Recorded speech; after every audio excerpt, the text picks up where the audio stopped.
તો ભાવનગર શહેરમાં કાલથી 3 દિવસ વીજ કાપ રહેશે। ભરતનગર ફીડરમાં આવતા વિસ્તારોમાં કાલે વીજ કાપ રહેશે। 13 જૂને 11 કેવી વાઘાવાડી ફીડરમાં આવતા વિસ્તારમાં વીજ કાપ રહેશે। 14 જૂને 11 કેવી દેવડી ફીડરમાં આવતા વિસ્તારોમાં વીજ કાપ રહેશે। સવારે 6 વાગ્યાથી 11 વાગ્યા સુધી વીજ કાપ રહેશે।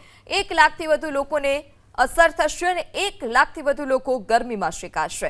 તો ભરતનગર ફીડરમાં આવતા વિસ્તારમાં કાલે વીજ કાપ રહેશે। આ સાથે જ 13 જૂને 11 કેવી વાઘાવાડી ફીડરમાં આવતા વિસ્તારમાં વીજ કાપ રહેશે। બંને વિસ્તારમાં વીજ કાપને લઈ 1 લાખથી વધુ લોકોને અસર થશે।